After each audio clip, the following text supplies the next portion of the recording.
Aloha and good afternoon. My name is Juergen Steinmetz, joining you from the Breaking News Show in Honolulu, Hawaii. And with me, as always, is Dr. Peter Tarlow.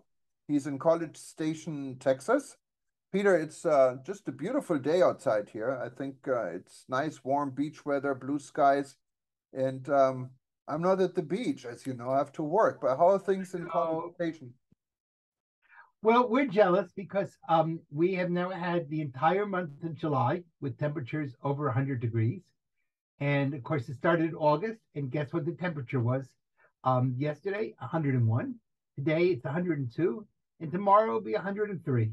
And if you're on the Celsius scale, that's about 40 to 41 degrees on the Celsius scale, which is very hot.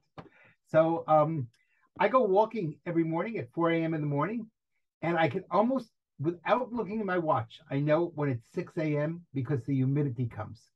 So it's kind of in the 70s, that's around 23, 24 degrees Celsius up until about 6 a.m. And at 6 a.m., it starts getting hot and the humidity comes in. And then you don't have to worry about wrinkles because you're living in a boiling bottle of oil of Olay. So we're jealous of you. You have a beautiful beach and you have a lot nicer weather right now. Well, I had a conversation this morning on Zoom with the gentleman in London, and they were literally melting away again. It was very hot, then it cooled down. Now it's hot again. The only thing in London is most people don't have air conditioning. So I Yeah, know in yeah, Texas you we're have lucky. it's nice and cool inside, and in London you don't have this luxury in most buildings. No, we have here everything is air conditioned, so that is helpful. But because there's so much air conditioning in the system, the electrical grid might not last. They're asking everyone to keep the temperature between no lower than 78 and really at 80 degrees. So it's Wow. yeah, so it's definitely been a very tough summer. The other thing that's made it such a hard summer is because of the fact that we haven't had any rain. And so all our lawns are beautiful between yellow and brown, neither of which is the color you really want to be for a lawn. But what has been a good summer is for tourism. This has been a really great summer for tourism. All over the world, there's been record breaking tourism. What worries me is the tourism industry might kill the goose that lays the golden egg. And that what I mean by that is, yeah, right now people really want to get away. Um, they're afraid COVID might come back or monkey virus might come back. So a lot of people think, let me travel now because I could be locked down again for another year or two. Uh, the problem is that airline prices are raising the prices. Inflation around the world, not just in the United States, is very difficult. And we may not see this wonderful boom last for very long. So I don't think we should count our chickens before they hatch. No, and this is definitely people are getting spoiled right now. The industry is coming back in full force. I can see it here in Hawaii. Our airfares are skyrocket high. The planes are full, the hotels are full. But how long this is going to go on, we don't know. I mean, if you look at our friends in Africa, um, business is also coming back, but it doesn't take much to really destroy this. If you look Yeah. in Africa alone now, Delta, United, all of them started flights to Cape Town nonstop. They go to Ghana, they go to Nigeria. That never happened before. And The other part of it how is we they've got a sustain it. lot of government money. A lot of government supported their airlines in the United States and in Europe and in other parts of the world. And I don't think the airlines are terribly appreciative of all the taxpayer money that they've gotten. They kind of took it as it's coming to me. Well, it's not really coming to you. And in a time, if we face really economic hard times, and as you know, the United States is now in recession after the second negative quarter of growth. And we may see parts of Europe also going into recession. You know what? People are going to wonder, why am I giving money to an industry that really is not providing very good customer service?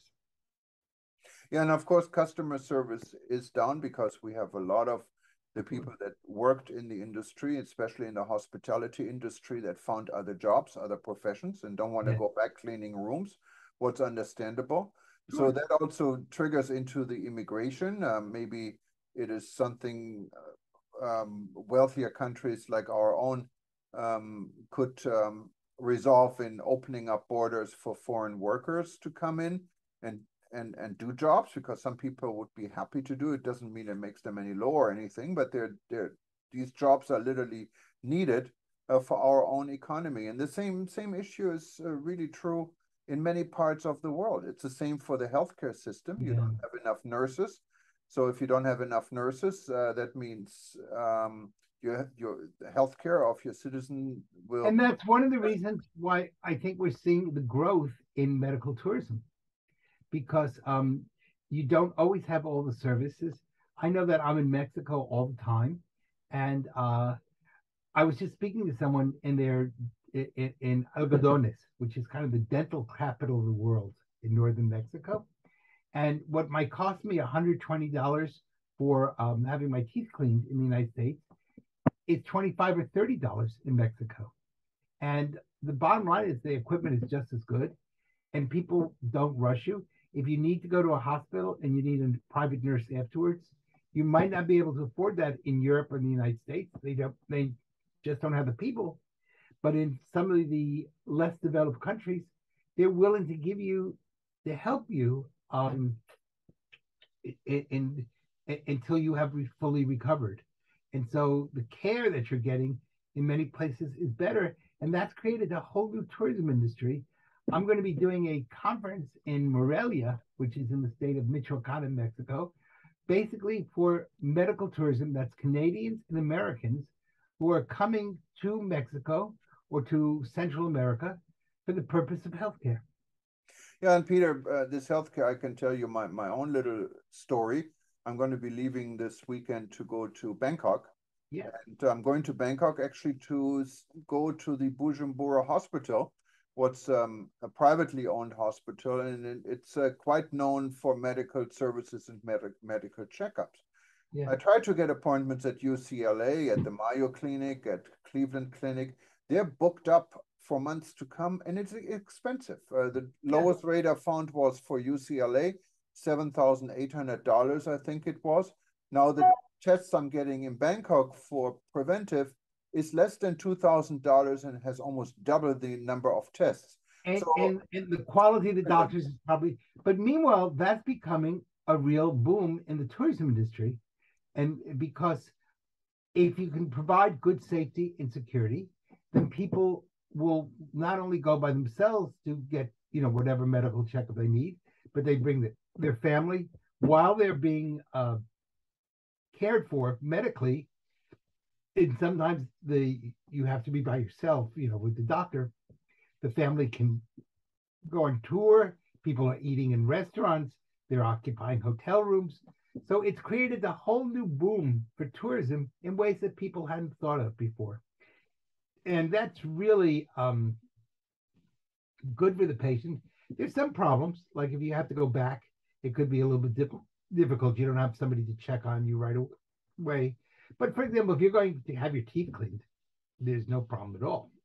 If you are going for a checkup like you are, you're getting a checkup and results, and you bring your results home. Why not do it? And you're getting a vacation in Thailand at the same time. Yeah, and hospitals don't really have to look like hospitals. Again, the Bujumbura Hospital, and it has been years since I was there, but they have a swimming pool. They have a concierge. They have, I mean, it's more like a hotel. You don't really feel. Probably the food is delicious. Yeah, and the food is good. Yes, absolutely. Yeah. I mean, one of the problems that people talk about in the United States or Europe is how bad hospital food is. And if you're going to one of these, maybe we call them concierge hospitals, you're getting gourmet food, you're getting well treated, you're getting looked at by very high professionals. And if you're fine afterwards, you take a few days and if you've never been to Bangkok, and you get to see Thailand. And meanwhile, Thailand's making money because you're in a hotel, you're paying for restaurants, you're paying for food, you're creating everything that the tourism industry does. So medicine has become an attraction and not just a instrument to get people from being well. Yeah, and if you look at the healthcare system specifically here in the United States, it's not meant to be preventive. If you look at the insurance companies, it's a lot cheaper to treat people, and we have great treatment here, but to treat people treatment after a heart attack instead of treating people so they won't get a heart attack, because you have to treat everyone. So from the cost factor, it's quite a bit cheaper, and this is really the problem we have. So in order to get preventive medicine or preventive care, you have to pay for it out of your own pocket. The insurance won't cover it. And if you do it here in this country, it's expensive and really not freely and immediately available. So why not go overseas? You can combine Right. it with So a one of vacation. the combinations we should be really working on is combining medical tourism with gastronomic tourism. In other words, we should be teaching people when they go to a place, you don't have to have lots of fatty foods. We should be teaching people to eat more fruits and vegetables, teaching people to not only get preventative health care, but part of good preventative health care is having a good diet. And we could be pushing that type of gastronomic tourism, where not only do you get taken care of as far as examining your heart or your liver, or whatever it happens to be, but we're also teaching people how to eat well, and and lower the fats and up the fruits and vegetables and nuts and things like that. So I think if you put those two together, you're going to have a really powerful form of a new tourism industry, which would do a lot of good for people. Yeah, and there are so many places actually that are participating already in medical tourism. It's not only in Asia. If you Right. look at the medical city in Dubai, it's state-of-the-art equipment. You go to Singapore, state-of-the-art facilities. Same is Even true in Mexico and Guatemala. Yeah, and Uh, I mean, you even go to, I mean, Switzerland, it's top of the line. I mean, you find medical tourism everywhere. right, but what I'm suggesting is we not only go to medical tourism because you have to have an operation or you want to have a checkup, but combine that with de-stress tourism, relaxation tourism, and gastronomic tourism. So we put the three together, and that really says, come here, you spend a week, we teach you how to eat, we check you for your vitals or whatever needs to be checked, and we try to teach you to be not to have as much stress in your life. All of that would really be wonderfully preventative. And if the word vacation, indicates to so many people relaxation, what a great way to maybe lose some weight, relax, swim, um, pull it all together in a very nice package. So maybe somebody watching us today will get the idea of creating gastro uh, health relaxation tourism of some level of, and make it a total package. No, Peter, absolutely right. And from here, we're actually going to go to Jamaica, and we're going to look at alternative type of tourism away from the big all-inclusive resorts. We're looking at a community stay, and we're going to visit an art exhibition. And all of this has been brought to us by the community tourism organization in Montego Bay. And so you can watch this and hopefully enjoy this. Well, Peter, All right. thank you. Well, you know what? And that's another form of relaxation. So one of the things I think we could be pushing, and I'm glad Jamaica is doing it, is looking to push the arts. And we can use the arts as a way of finding your inner soul. And if you can do that, that's really going to take tourism beyond just mass production and instead help people to find who they are in a world that's so big and yet can be so small, so scary and yet can be so loving. And arts can be relaxing. Enjoying arts, it's a form of relaxation.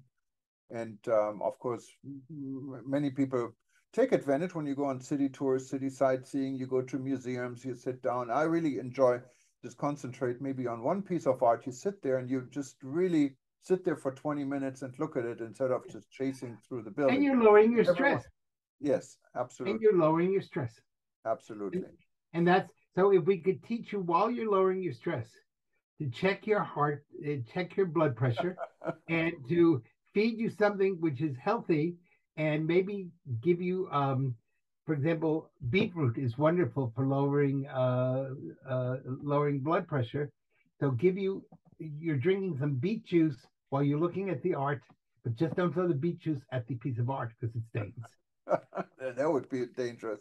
Yeah, That would be terrible. and get the right app. I mean, there's so many apps out there today Yes. that they check your blood pressure, they check your heart rate, and they check everything. And it's quite amazing. I mean, how this world is progressing.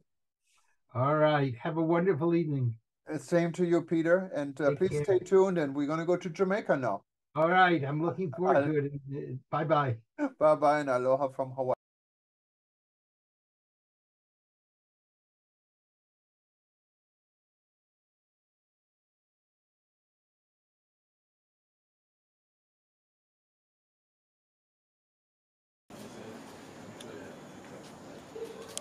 So NFTs basically is you being an artist, selling your artwork digitally in a material. So we do trading cards.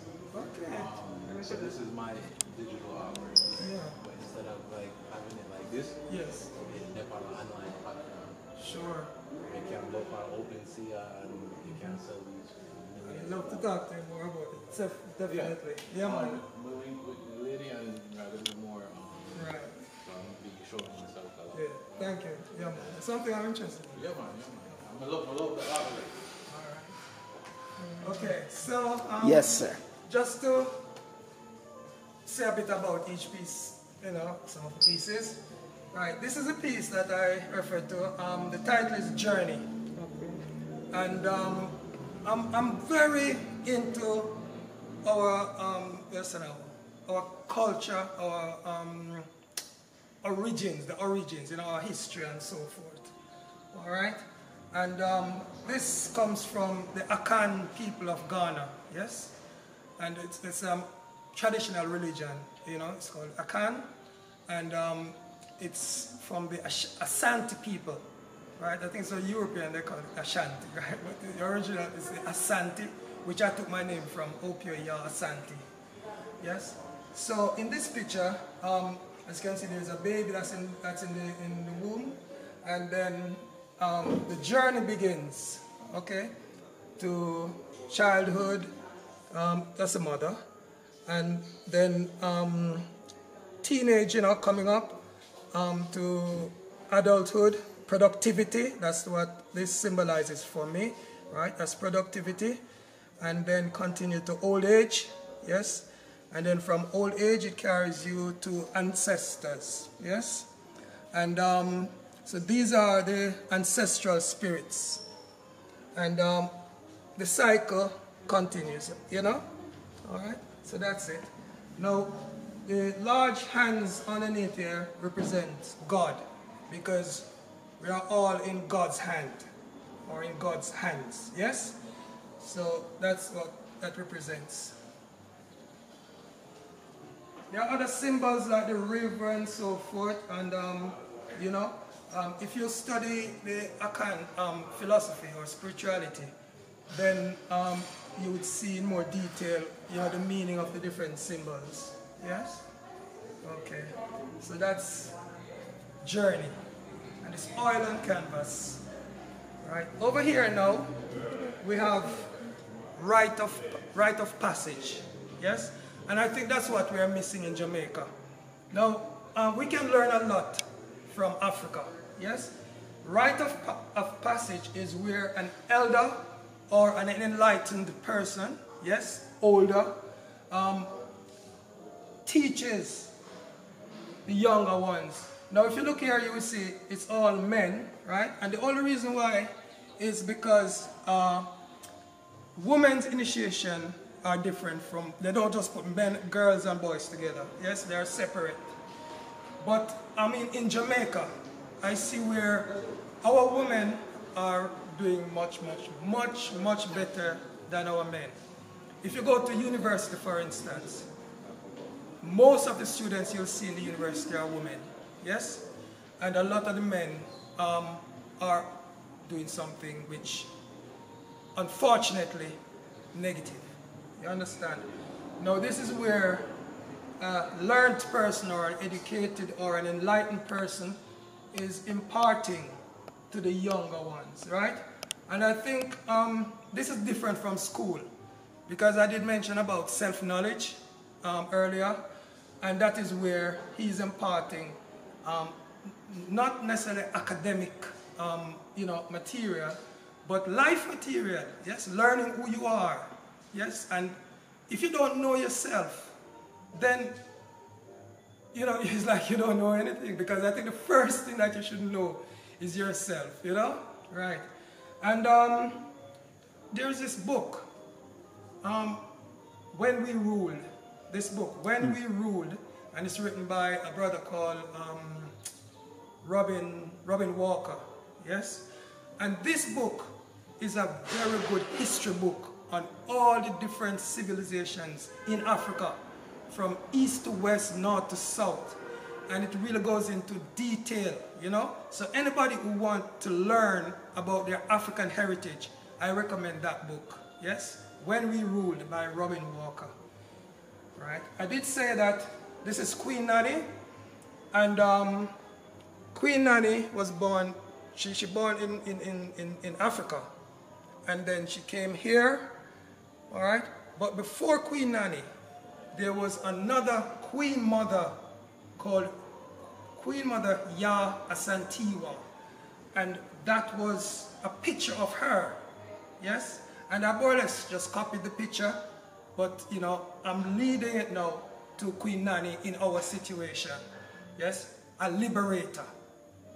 And opium means liberated, okay? Right. Here now, this one is also oil and canvas. This one here is oil and canvas as well.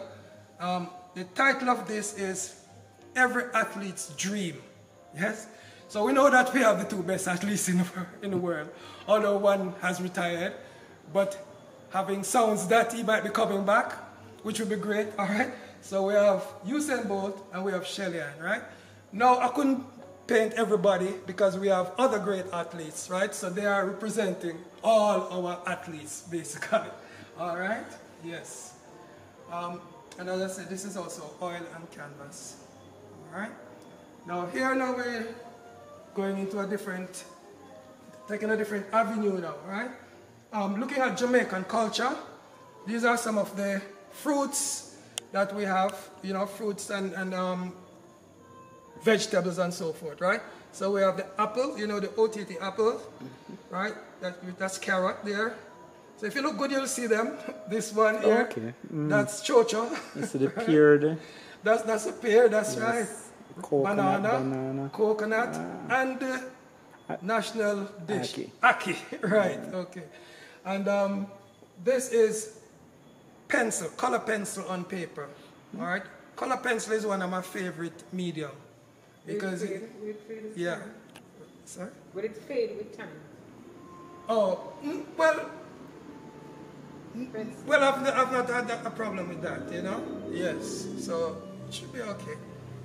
Right, over here, I love to champion women because I'm really impressed with, because a lot of our women are bringing up children on their own, right? So they are nurturers, yes? And I really give them credit for whatever we have achieved in Jamaica. You understand? All right. And here, this one is entitled Praying for Peace. Yes? I saw this picture in I think it was the Gleaner. And I just had to draw it. You understand? Because if you listen to the news and so forth, there's so much tragic situations, and we all need to pray for peace, right? So these two are praying for peace. Right? This is also a color pencil, right? This one is done digitally in terms of it's use a Photoshop software, but I use the mouse like I'm using a paintbrush or a thing and just draw with the mouse, With the mouse? Yes, on the screen, you know what I mean? And so this is the eye trees, okay? So I say, okay, if we have Bob Marley, we need to have the eye trees as well, you understand? Right, I can't sculpt everybody, so I did those digitally, yes? Right, and okay, so we're gonna go over to the next board over there.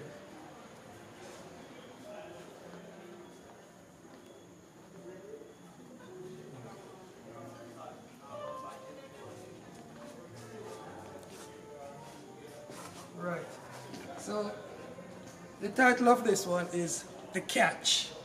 So fishermen just coming in, you know, and there's a lady waiting to buy the fish to, you know, prepare it and so forth, right? So that's that scene, that's what that is. This is also oil on canvas, okay?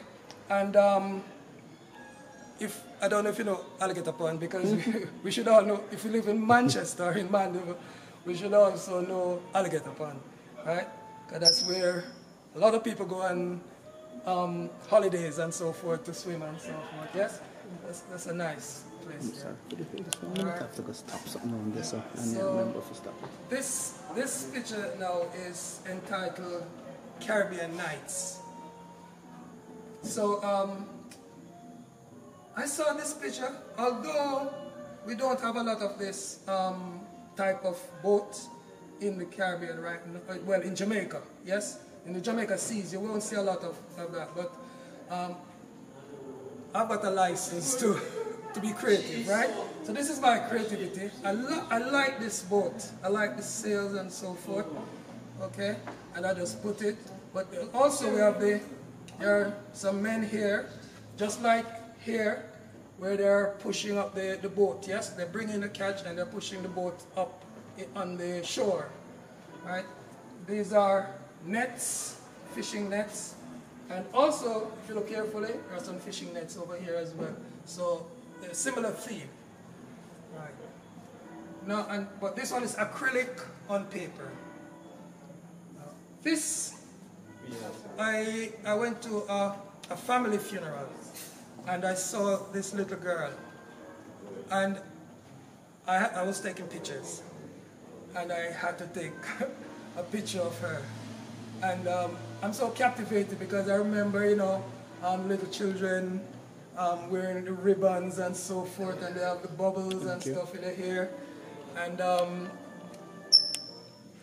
so this is symbolic, the flowers, yeah? Beauty and so forth, and tenderness and all of that, yes? And so this is entitled Flower Girl, okay? Now, this is another digital painting. Well, this is a photograph of a painting I did before, and then I added some text, yes? Because citizenship is very important to me. And I also wrote a book on citizenship and hope to do a series on citizenship. And it says here, a happy citizen has high self-esteem, is assertive, is confident, is productive, cares for others, cares for their environment, is a good neighbor, knows right from wrong, knows how to make wise decisions, knows how to get on with others, knows how to choose friends, knows how to resolve conflicts, right? So that is something that this one here, we in Jamaica, a lot of us, we really need to know how to resolve conflicts, yes? It is so easy to lose control, and then the next thing you hear, somebody get killed, yes? We need to learn to resolve conflicts. And if you're in a situation where you have a problem with someone and you can't face them, you ask a third party, ask somebody you know, who you respect, who you know is wise, yes, to mediate between you so that, you know, it doesn't get nasty and that hopefully you can come to a good solution, yes? Okay, then it says, knows how to plan for the future, knows how to keep themselves safe. Because as an industrial techniques teacher, safety is the most important subject. And it is, it's the most important subject. If you're not safe, then you probably won't be around for too long. Okay, here now, this is where I'm looking at reparations, yes? And, you know, people like Martin Luther King, we have Marcus Garvey, right? And we have Harriet Tubman, yes? So these people have led the way, yes? It says here, I have a dream, I have a plan, I have freed my people. What will we do? Okay? And this is where we can do something. We can make our voices heard. You don't have to be an artist. You can write a statement. You're on Facebook, you're on whatever social media you have. You know, you can make your voice be heard. Yes, and if we have enough people doing that, you'll be surprised that we will get the result that we need. Okay? Now, why do we need reparations? We need reparations so that our children can go off shift system schooling. I teach in a shift system school, and as I said, students leave school at 5 o'clock. Sometimes 5 o'clock is night, especially in December and so forth. Yes, January. It gets dark very early. So you have an 11-year-old or 12-year-old just leaving school, have to go and find taxi to go home. That is very dangerous, right? So we need building, we need school buildings. That is what I think reparations can be used for, right?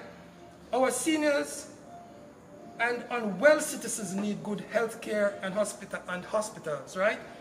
We need more of that. We need more equipment. You understand? All right? And in each parish, so that, as I said, people don't have to travel, everybody going to Kingston to get treatment. Our farmers need water catchment and irrigation for their crops. Yes? We do need that. Reparations can go a long way in providing that. So reparations for slavery can solve these problems. Raise your voice for reparations. Yes? Even if you think that, okay, you're well set, you don't need it. Over here, we need to be good neighbors. Be good citizens. You understand? Think of raising your voice for those people who cannot afford it. Those people who are suffering the most. All right? Down here, still on the topic of reparations, right? You can see, I think that was one of the queens, Queen Elizabeth, not this one, probably one before, okay? It says here, crime against humanity, right? This is crime against humanity. You know, everybody making a big fuss about who is committing crimes against humanity. This is a big one. All right, this needs to be sorted out. This needs to be solved. Reparations will break the chains. Yes? Okay? Because, I don't know if you can see this picture here, but this is a real picture. These are children, and look at their house. That's a shock, or a shack, or whatever it is, right? Now, reparations can also help them to get good accommodation. Yes? So it says here, poverty, right? It can end poverty, underdevelopment, okay? Right. And this is a picture of I think this is the Lloyd's building in London, right? Okay? So look at that in comparison to this, right? And know that it's our foreparents' blood, sweat, and tears that allowed them to build this. You understand? While we had nothing, we got nothing. You know, we're suffering. You can't even buy a piece of land to build your own house. People are squatting. This needs to be, you know, sorted out. All right? Okay, over here, we have my great hero, the Honorable, the Right Excellent Marcus Messiah Garvey. All right? This one is entitled His Dream for Jamaica. Is it dashed? It might seem as if it's dashed right now. When you listen to the news and you see what's happening, you know, it's like you have to be really strong to really keep hope. All right? This is a gangster. As you can see, there's a gun. So a lot of that is happening daily in Jamaica. Right? And also, I was talking about corruption. Right? So this represents one of the big men, white-collar crime. Yes? And look at all these are $5,000 bills. Okay? That just shows that all the money that he is ripping off from the country. right? Money that should be used to educate our children and to help our country to develop, all right? So,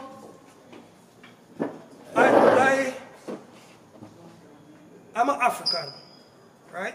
And although my heritage is from West Africa, Ghana, to be exact, but all of Africa is ours, yes?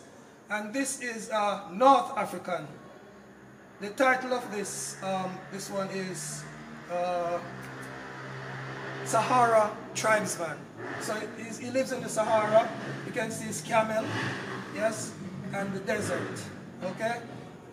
I saw this picture, and I just liked the way how the man was looking, you know what I mean? You can see that he's really focused. It's like reflecting on something deep, yes? And I just loved it, so I did that painting. Sahara Tribesman, yes. These are two of my children, right? My daughter and my stepdaughter, okay? And this one is entitled Secret. And well, this one is not for sale, you know? But it was just so nice to see them whispering and, you know, and stuff like that. I took a picture and then I just did a painting of it, okay? So those are the paintings that I have on show at the moment, right? So, but I have some sculptures as well, so we're gonna look at the sculptures.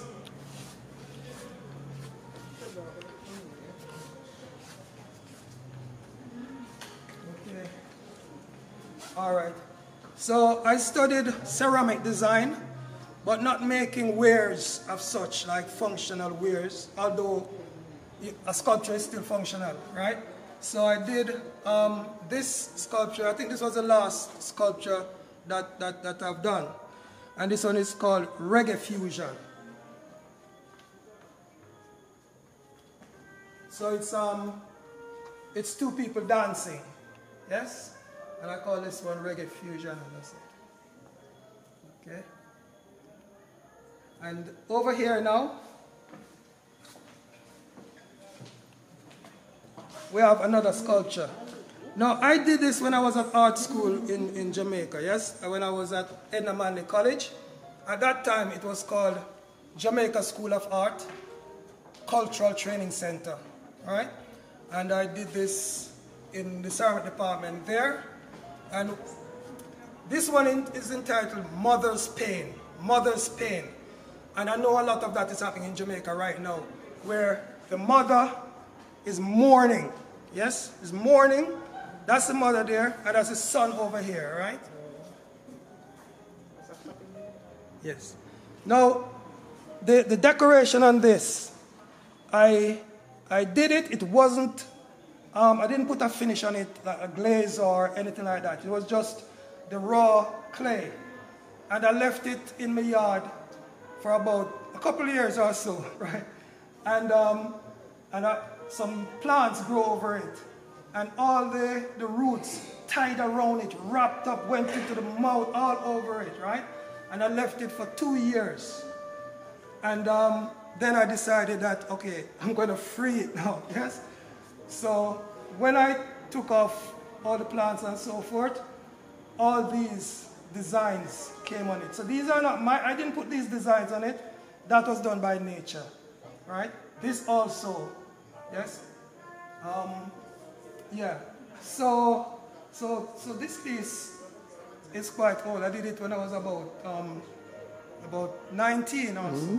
I did this one, okay? And it's called Mother's Pain, all right? So over here now, okay, so this one is made from mahogany wood, and it is called IMF Strangulation. This was done 1980, and that was when Jamaica was heavily in debt to the IMF, yes? I don't know if you remember those days when they were marrying goods and so forth. If you didn't buy this, you couldn't get that and all that. That was that period of time, yes? So I saw where Jamaica was being squeezed, yes? So the IMF, right? Okay? So that's the title of that one. Right. So over here, this is also, well, this is ceramic. And I did this one when I was at the University of the Arts in London. It's in 2 pieces, yes, because it's quite heavy. Right. Now, this one is entitled Reconciliation. Reconciliation.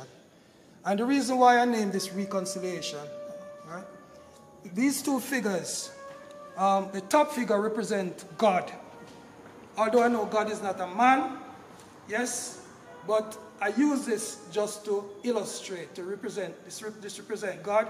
Try to do age, so like this is the locks, you know, gray and all of that, right? Beard, the mustache and beard and so forth. Eyebrow, you know, all gray. And this is mankind, yes? And what I'm saying is that we need to make things right with God, because we have done great damage to this world. You know, we have such a beautiful world, yes? And we have done so much damage to it, right? That we really need to reconcile and, you know, try to make things better, especially for the next generation that's coming, yes? So that's the title of this piece, Reconciliation. All right, and then we're gonna go over here. All right.